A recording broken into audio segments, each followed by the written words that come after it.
Question numéro 7 du premier test d'entraînement. Vous avez sous les yeux un parallélépipède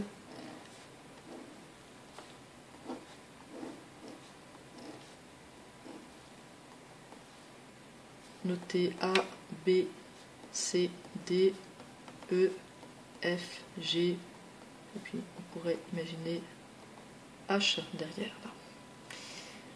On vous indique plusieurs choses. On vous indique que ABCD est un carré, qu'on a donc la même longueur ici et ici, évidemment là, là, et puis que le rectangle AEFB a pour R 35 cm². Alors la première question qu'on se pose, c'est que vaut l'aire ici du carré ABCD.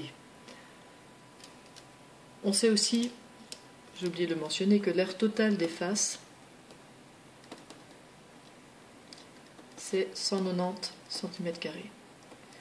Alors avec tout ça, c'est pas très difficile de répondre à la question.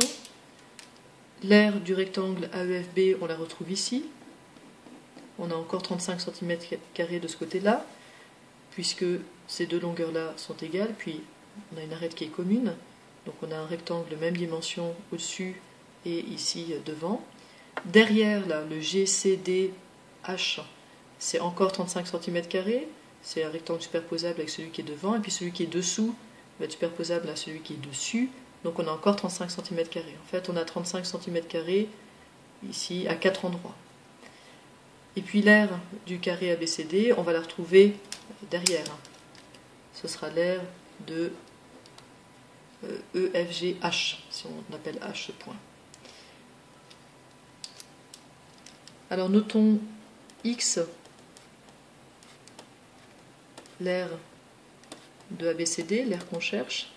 On va pouvoir écrire une petite équation très simple. C'est que 4 fois 35 cm², 1, 2, 3, 4 fois 35 cm², plus 2 fois X, une fois à droite, une fois à gauche, ça doit être égal à l'aire totale, donc à 190. On n'a donc plus qu'à résoudre cette équation qui est sans difficulté.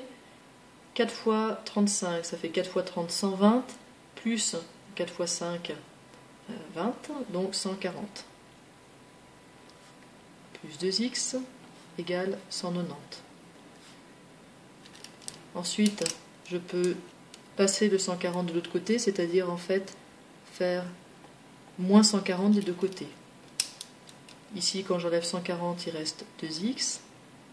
Et quand j'enlève 140 ici, il reste 50. Puis je divise par 2 cette équation.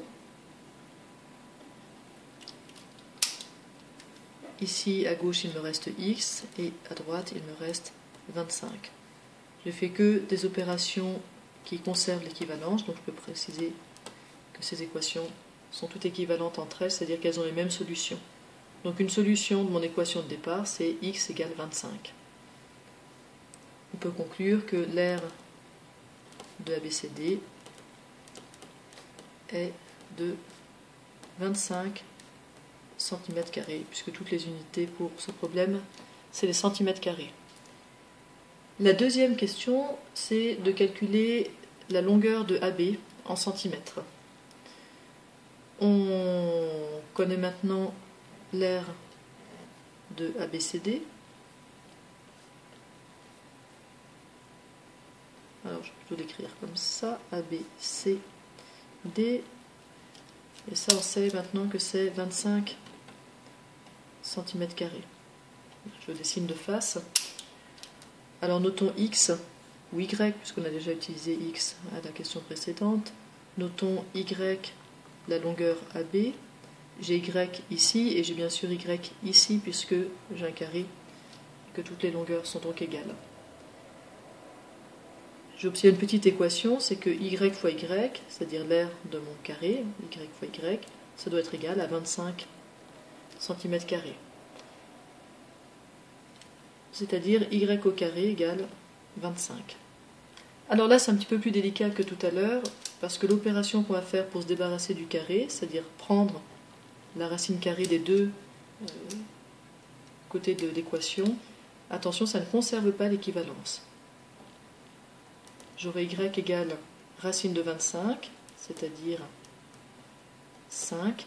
Mais attention, ça marche parce que y est positif. Si on avait eu simplement algébriquement y au carré égale 25 à résoudre, on aurait eu deux solutions, y égale 5 ou y égale moins 5. Mais pour ça, je vous renvoie à la résolution d'équation du second degré, et c'est un petit peu plus délicat.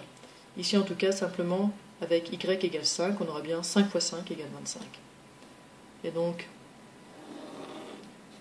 solution AB égale 5 cm.